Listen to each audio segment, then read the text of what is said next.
Have you ever read Amazing Spider-Man Blood Hunt #1? This is actually a variant cover.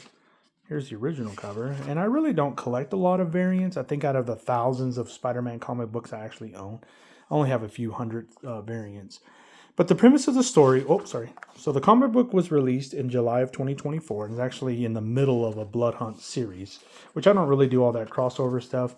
But when they mentioned that they were doing a 3-part miniseries on Spider-Man, I jumped on board. So the premise of the story is that the sun is no longer coming up and there's vampires that are attacking the city. Here we see fantastic artwork of Spider-Man and the Lizard battling it out. We also get introduced to a new character named Misty, and we get sort of a story of what's happening. Why are the people of New York transforming into vampires? We see some fantastic artwork. It is so cool to see Spider-Man team up with the Lizard.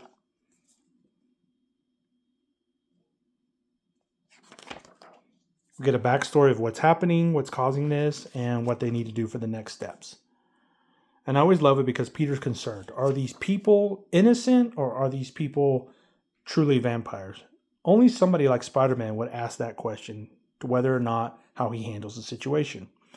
So minutes later, we see them coming to St. Patrick's Cathedral. And if you see there, you see a lot of these citizens, and they have super soakers. And it's fantastic because it's holy water super soakers. Who would have thought of that?